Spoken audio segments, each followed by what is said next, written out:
Aku bekerja di luar kota dan tinggal di kota itu dengan istriku dan juga si buah hatiku tercinta. Dalam kesempatan ini, aku akan menceritakan pengalaman indahku bersama dengan Mbak Yuni. Dia adalah kakaknya istriku, alias Mbak Yu iparku.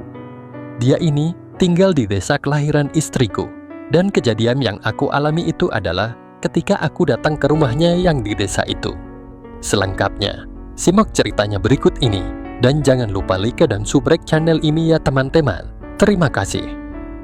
Suami Mbak Yuni mempunyai kebun alpukat yang cukup luas. Mbak Yuni itu walaupun sudah berumur sekitar 45 tahun, tetapi penampilannya jauh lebih muda dari umurnya. Perawakannya itu tidak gemuk seperti kebanyakan wanita yang sudah berumur. Walaupun tidak cantik, tetapi Mbak Yuni ini berwajah ayu dan menyenangkan untuk dipandang. Penampilan Mbak Yuni yang seperti itu mungkin karena selama ini selalu telaten mengikuti senam secara berkala dengan kelompoknya. Beberapa bulan yang lalu, aku mengambil cuti panjang dan mengunjunginya bersama istriku dan putraku. Kedatangan kami disambut dengan gembira oleh Mbak Yuni dan suaminya. Apalagi memang sudah setahun lebih, kami semuanya tidak saling bertemu. Pertama-tama aku disambut suami Mbak Yuni, dan Mbak Yuni menyambut istriku untuk melepas rindu.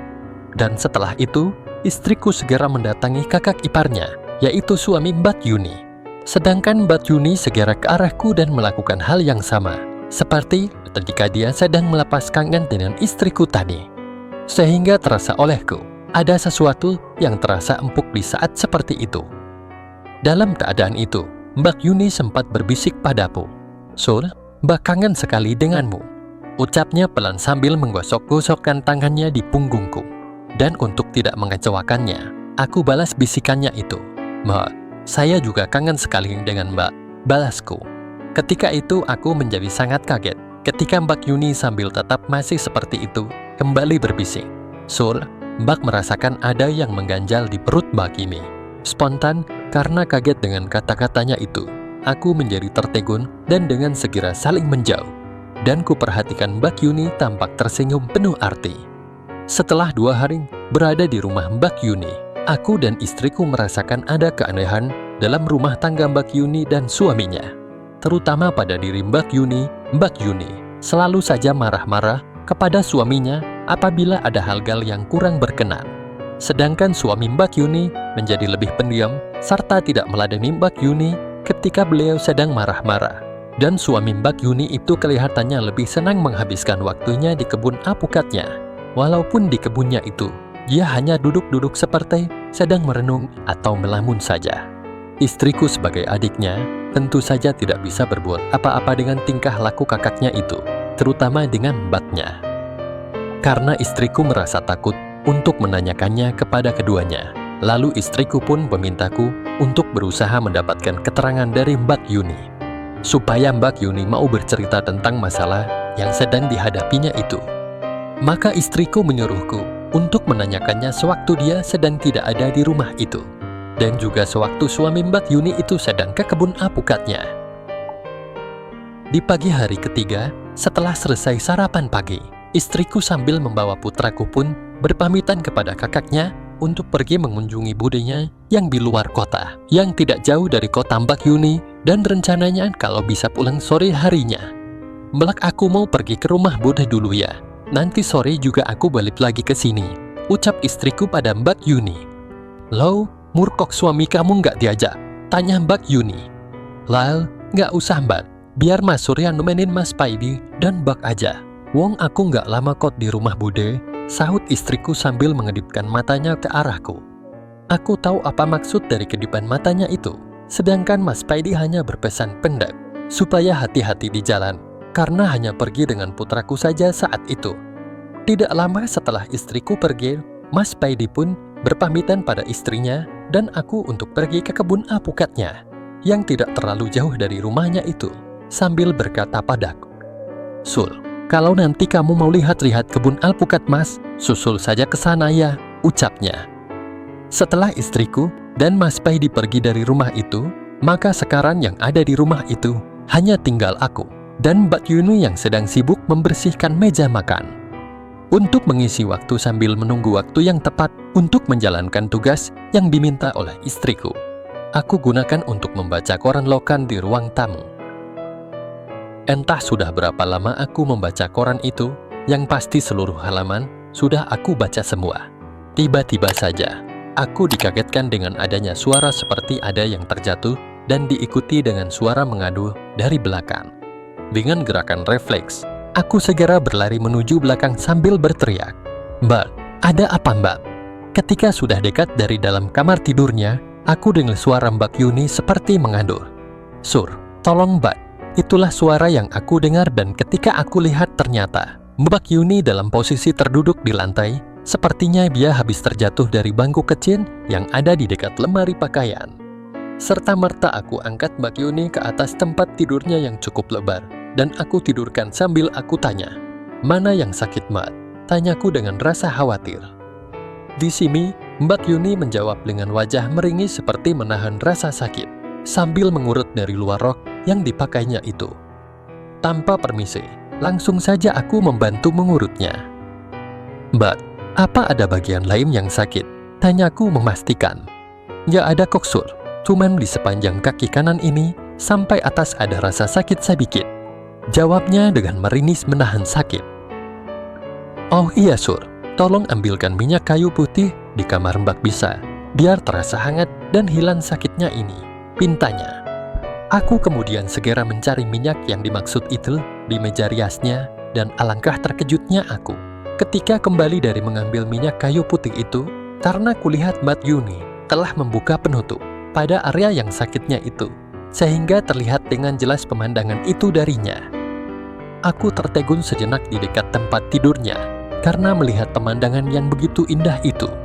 Mungkin karena melihat keraguan-raguanku saat itu, Mbak Yuni pun langsung saja berkata, "Ayolah Su, nak usah ragu-ragu, kaki Mbak terasa sakit sekali ini loh.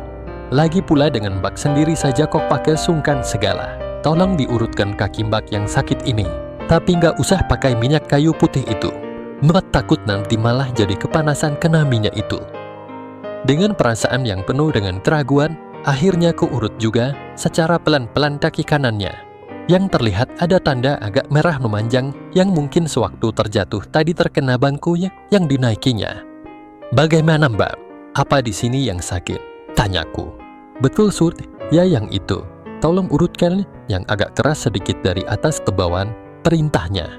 Dengan patuh segera saja aku ikuti permintaan Mbak Yuni itu.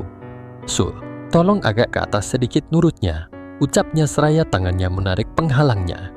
Sehingga semakin membuatku tertegun karena keindahan yang ada semakin indah saja yang ada di depan mataku itu, sampai-sampai aku berhenti mengurut.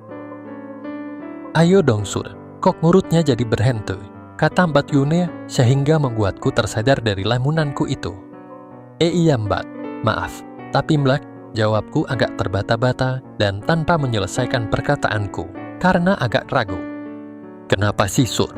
kata Mbak Yuni kembali, sambil tangan kanannya memegang tangan kiriku, serta menggoncangnya perlahan agar aku tidak ragu untuk membantunya. "Mbak, saya," ucapku gagap karena aku tidak tahu apa yang harus aku katakan saat itu pada Mbak Yuni.